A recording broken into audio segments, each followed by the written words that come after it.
ሰላም ወንድማችን በቅድሚያ እንኳን ደህና መጣህ እያልኩኝ ከንን ቃለ መጠየቅ የማደርግልህ የአማራ ፋኖ ብሔራዊ ኃይል የጎጃም ቀጠና የአንደኛ ክፍለ ጦር የጣና ወረ ብርጌድ ህዝብ ግንኙነት ላይ ጀብድን እንደሰማነው ከሆነ ትናንትና ከምሽቱ 1 ሰዓት አካባቢ በመኖርበት መሸንቲ ከተማ ላይ ሚኒሻ የራሱን ስካር በእናንተ ላይ ለመወጣትና ብሎም እንደሌላ ነገር ወስዶ በእናንተ ሂሳብ ሊያወራረድ ሲሞክር ምርጥ የሆነ ሂሳብ ሰርታችሁ መጣችኋልና ይህ ኩራት የሆነ የአማራ ጀብድን እንደሰራው እንዴት ነው ድሉስ የቀና? እስኪ ከስም ጀምርና ሙሉውን እስኪ እንትም ንገረኝ። እሺ ስሜ አማኑ ገል ይባላልኝ። ይሄው እንግዲህ አጋጣሚ ምሽት 12 ሰዓት ላይ ተከራይተን በምንኖርበት ላይ ከሰፈራችን ወጣን ከጓደኞቼ ጋር እየተጫወትን ያለን አልፎ የሚሄድ መስሎ እንዴት ፎጣ ለበሳችሁ በሚል በስካር መንፈስ ከኛ ላይ ጥቃት ለማድረስ ሞክሮ ነበር።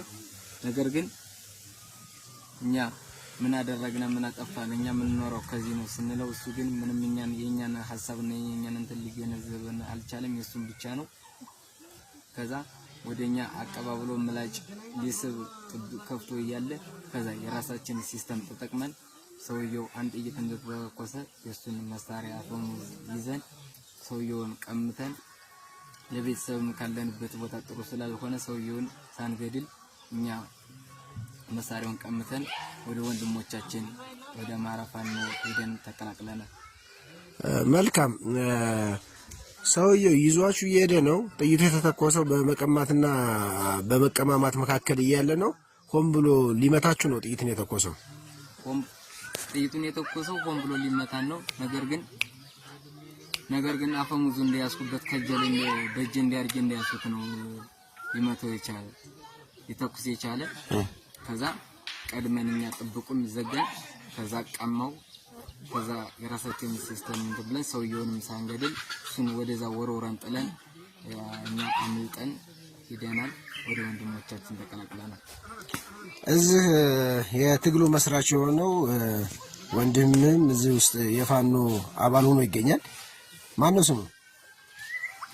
መልካሙ ይባላል። ኦኬ፣ አንተ የመልካሙ ታናሽ ነህ? አዎ። መልካም ወንድሜ አመሰግናለሁ። እንኳን ደህና መጣህ ብያለሁ። እንኳን ደህና መጣህ።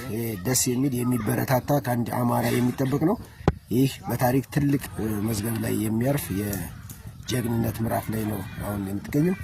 እንኳን ደህና መጣህ ወንድማችን፣ በርታልን። አመሰግናለሁ ወንድሜ።